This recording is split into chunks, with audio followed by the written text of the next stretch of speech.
It all began in Jerusalem, at a time when King David was already bearing the scars of wars won and internal defeats that haunted him. Among these wounds, there was one in particular, his affair with Bathsheba. She was the wife of Uriah, a loyal soldier. David, consumed by desire, sent Uriah to the front lines of battle just so he could be with her. The plan was cruel, and it worked. Uriah died, and David took Bathsheba as his wife, but God saw everything. The first child of this relationship did not survive. It was a bitter moment of pain and regret, but there, amid the guilt and silence, a new chance was born. Solomon, a boy who came into the world with the name of peace, in a house marked by conflict. God loved that boy, so much so that he sent the prophet Nathan to give him another name, Jedidiah, which means beloved of the Lord. Subscribe to the channel for more exciting Bible stories and turn on notifications so you don't miss any videos. If this content touches your heart and you want to support us, feel free to click on the Thanks a Lot button. All help is welcome and makes a big difference. Solomon grew up in the palace corridors. He was not the strongest or the oldest. He had hot-blooded brothers hungry for power, but Solomon had something that no one could see at first glance: calmness. He observed. He listened more than he spoke. And that, in that environment full of voices and political games, made him dangerous or special. Who knows? David, now growing old, began to feel the weight of time. His days were numbered, and someone would have to continue his mission. The dispute for the throne heated up. One of his sons, Adonijah, had already proclaimed himself king before his time. But David, guided by ancient promises, decided Solomon would be his successor, an announcement that brought smiles and also aroused anger. When the moment finally arrived, Solomon was anointed king. Not with loud cries or war conquests, but with the deep sound of horns and the presence of an expectant people. He took the throne young, unaware that on that same night something would happen, something that would change the course of his history forever. That night, after the anointing, Solomon couldn't sleep well. The weight of the crown was still new, and the silence of the palace seemed louder than ever. He paced back and forth, trying to imagine what it would be like to rule such a large people with so many voices, so many stories. And it was there, in the middle of the darkness, that something extraordinary happened. God appeared in a dream. Not with thunder or lightning, but with a firm voice that went straight to his heart. Ask for whatever you want, and I will give it to you. Think about it, the creator of the universe, the same one who parted the sea and guided the people through the desert, offering everything, absolutely everything: wealth, power, revenge, fame. All he had to do was ask. A new king, surrounded by uncertainty, could very well have asked for security, or strength, or gold.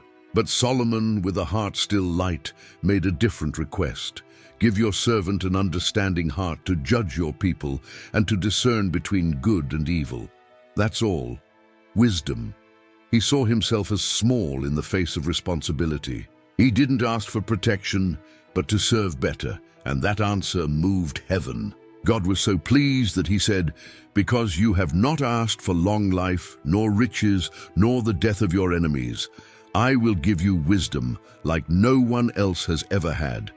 And along with it, I will give you what you did not ask for: riches, honor, and peace." The next morning, Solomon woke up with his heart pounding. He knew something profound had changed. It was as if a key had been turned inside him. That dream was not just a vision, it was a starting point. He left that room already carrying a promise that would take him further than he could ever imagine. And then, almost without warning, the first chance to show what was inside him arose. A strange, confusing case involving two women, a single baby, and a truth hidden behind tears and despair.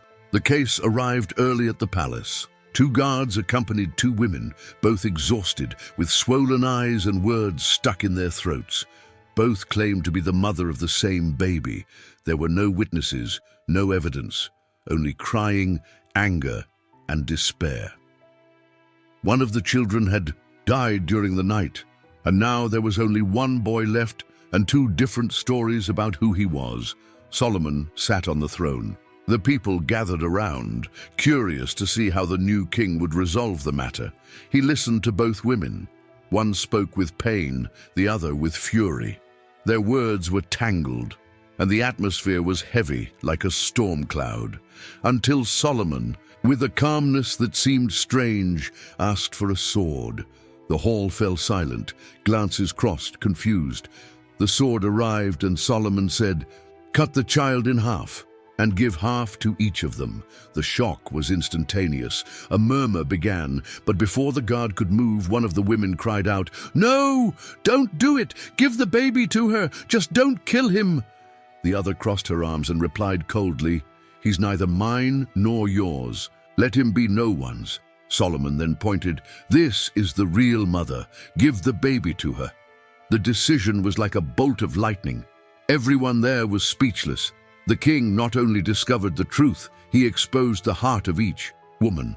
With a single sentence, he cut the lie in half without spilling blood. The news spread like wildfire. Suddenly, Solomon's name was on everyone's lips, not only as king, but as someone with something special, someone who saw beyond what the eyes could see. And that was just the beginning. Solomon's dream was not small. Since he was a boy, he had heard stories about the tabernacle, that sacred tent where the Ark of the Covenant rested, symbolizing God's presence among the people. But it was temporary, improvised, like a campaign tent. Solomon wanted more. He wanted to build a permanent, solid temple, a place where heaven touched earth. And so he began.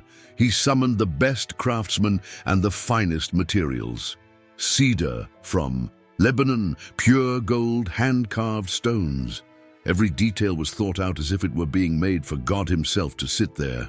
It wasn't just a building, it was a gesture, an act of reverence, of gratitude, something that showed that Israel was no longer a people in tents, but a solid, blessed, established nation. 7 years of work. The sound of hammers and saws became music in the valley. The temple rose slowly, like a sculpture born from the earth. And when it was finished, it was as if heaven itself had descended. Solomon organized a ceremony like no one had ever seen before. Priests, musicians, singers. When they placed the ark in the most sacred place, a thick cloud filled the temple. It was the glory of God. No one could even stand. The people wept, sang, and embraced each other. It was as if all the suffering of the past had been worth it just to reach that day. And Solomon, standing with his arms raised, said a long prayer. He spoke to God as one speaks to a father, a friend, a king. And in the end, he asked, "May the eyes of the Lord always be open upon this place." Everything seemed perfect. The kingdom flourished. Solomon's name echoed far and wide, even in unknown lands. But fame has a price, and wealth begins to attract things that are not always gifts. Sometimes they are traps with gold strings. That was when Solomon began to taste wealth in its most exaggerated form. Gold arrived by the ton, literally.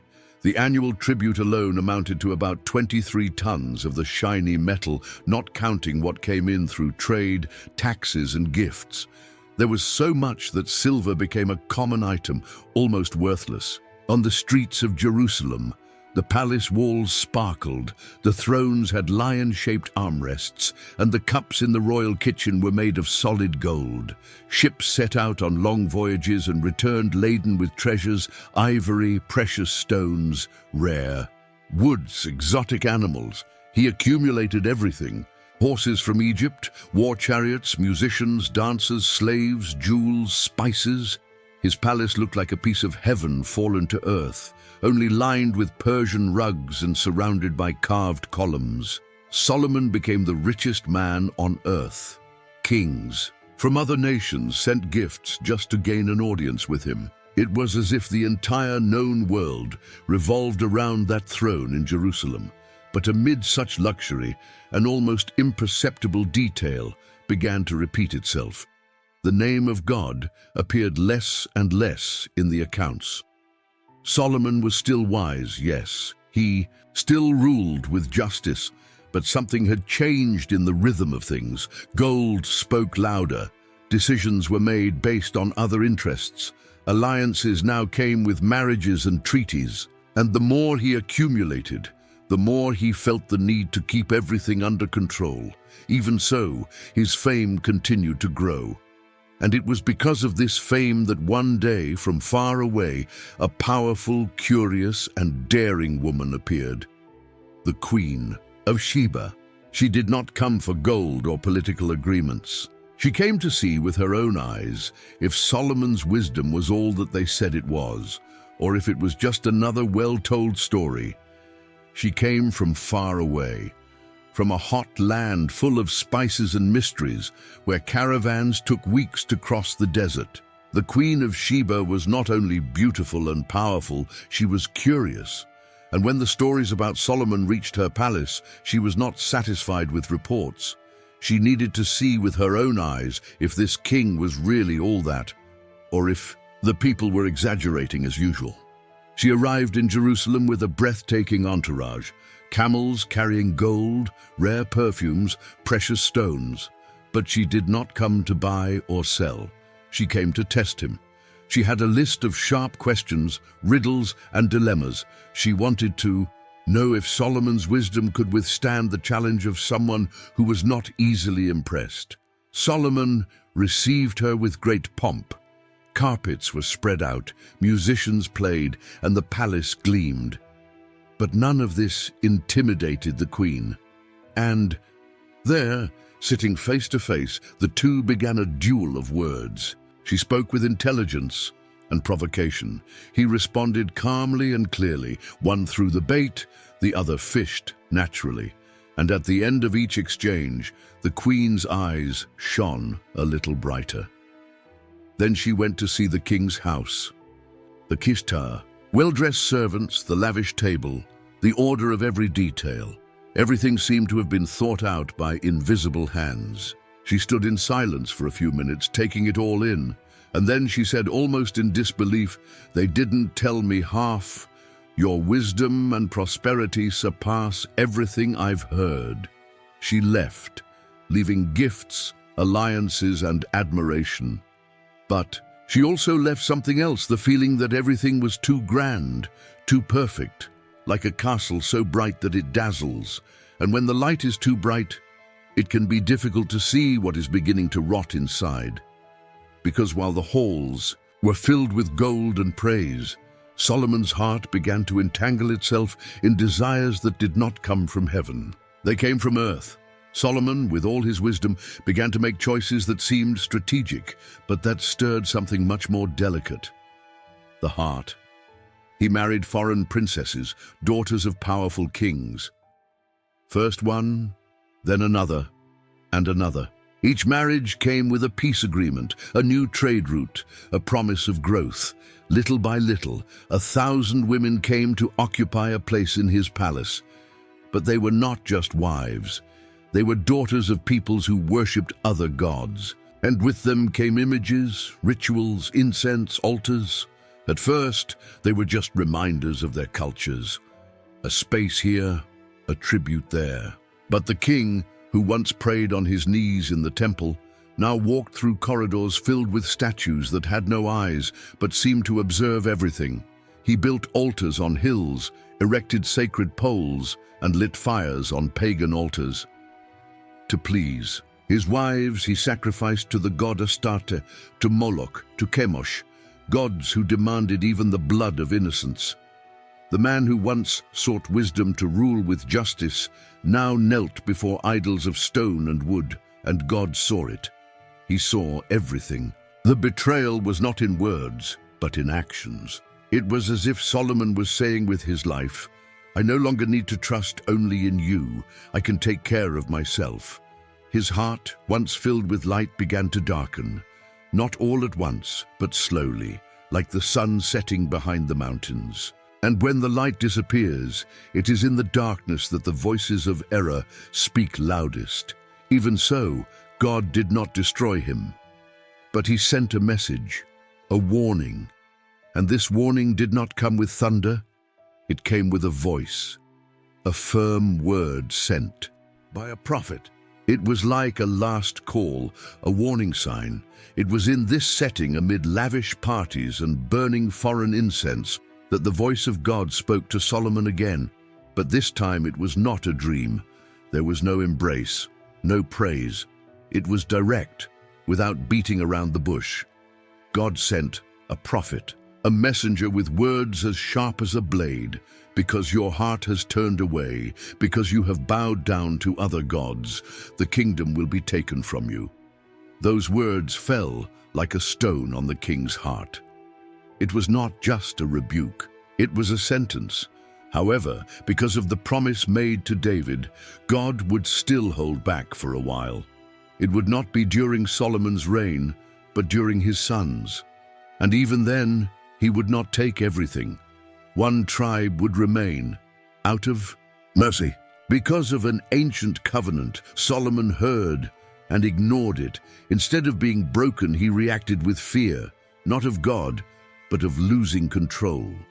He began to distrust everyone. The wise king became a restless man. He sent spies. He fortified cities. He tried to anticipate threats, and that was when Jeroboam appeared. A simple but clever man. He worked on the king's projects, taking care of the northern tribes. He attracted attention for his competence and leadership.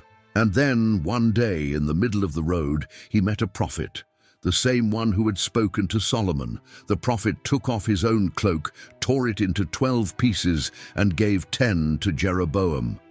So shall it be with the kingdom of Israel. 10 tribes shall be yours. God has chosen you. Jeroboam was shocked. This was not an invitation, it was destiny.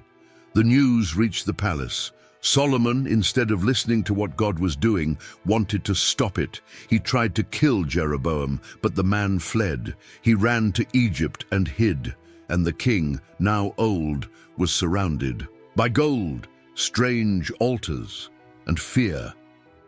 It didn't take long for tension to begin to boil beneath the golden surface. The people of Israel were no longer so enchanted by the splendor of the palace. Taxes were higher than ever. Men were summoned to work on grandiose projects that seemed to have no end. The beauty of the kingdom came at a high price, and it was the tribes, the common people, the workers who paid. Voices began to rise in the markets, in the streets, in the vineyards. What had once been admiration now turned into sighs of exhaustion. Who is all this for? How long are we going to support this luxury? People no longer looked at Solomon as the promise of wisdom, but as a burden. And the king, tired and aged, felt it, but he would not admit it. He continued building, collecting, accumulating alliances, and trying to maintain control. It was like holding sand between his fingers. The harder he squeezed, the more it slipped away. It was then that small pockets of resistance began to emerge. Local leaders began to stand out. People like Hadadeh in the south, who never forgot what Israel had done to his people, or Rezon in the north, who attacked the borders with a thirst for revenge. They were small names, almost forgotten, but together they formed real cracks at the base of the throne. Meanwhile, back in Egypt, Jeroboam was still waiting, silent, alert. He was no longer just a fugitive. He was the chosen one, and he knew his time was coming. Solomon tried to hold everything together, with gold, with orders, with soldiers. But the years had taken something more precious than his riches, God's favor. And when that favor is taken away, not even 1,000 armies can hold a kingdom standing. The winds of change were already blowing. And within the palace walls, the old king knew the end was closer than ever. He just didn't know yet how big the shadow was that was about to fall on his name. Solomon died in silence.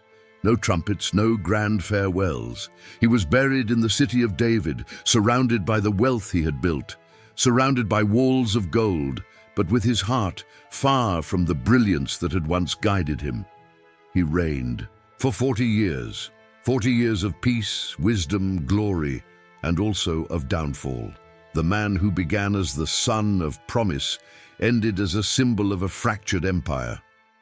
When he left behind not only a throne, but a bomb about to explode. His son, Rehoboam, inherited the crown, but he did not inherit wisdom. He inherited the weight, the demands of the people, the accumulated fatigue of years of exploitation, and it took just one bad decision, one harsh response, for everything to fall apart. The northern tribes rebelled. 10 of them broke away from Jerusalem for good and followed Jeroboam. What had once been one people was now split in two: Israel in the north, Judah in the south. 2 nations, 2 kings, 2 histories. Solomon's empire, once so great, became a memory. The temple still stood, the psalms still echoed, but the spirit of the people that was divided. And in the midst of this division, the image of Solomon remained like a cracked statue, imposing but broken inside. But time passed, and his story did not disappear. On the contrary, it was preserved, not only because of his riches or his buildings, but because it carries something deeper, something that spans the centuries and reaches us today like a mirror. Solomon left us much more than palaces and ancient stories. He left deep footprints on the ground of the human soul. Those who read his Proverbs find practical, direct advice, almost like conversations between father and son. Above all else, guard your heart. He wrote that. The same man who, at the end of his life, forgot to guard his own. And perhaps therein lies the greatest lesson. Wisdom is not something that is achieved all at once. It is something that must be nurtured every day. Solomon started well, with his heart in the right place. He asked for wisdom, sought God's will, and made the temple a priority. But over time, he left small gaps. An altar here, a silence there, an agreement made more out of convenience than faith. Before he knew it, his heart was no longer the same. And what was a blessing became a trap. His life shows that success can be dangerous when we forget who gave us the way, that having everything guarantees nothing if the soul is empty, that even the chosen ones can get lost if they stop listening to the right voice. But it also shows us that God is patient, that even in our mistakes, He warns us, He calls, He gives chances. He doesn't give up right away, He waits. And even when correction comes, it's never out of revenge. It's out of love. It's to remind us that the most important throne isn't made of gold. It's the one in our hearts. In the end, Solomon became a warning, a living reminder that it's not enough to start well. You have to finish with faith, with humility, with your whole heart, because true wealth is not in the treasures we accumulate, but in the life we live before God, and that no one can steal. If you enjoyed Solomon's story and want to continue following other stories of faith and overcoming adversity, be sure to like this video and share it with your loved ones. And, of course, subscribe to the channel so you don't miss any new content. Together, we will explore more powerful lessons from the Bible.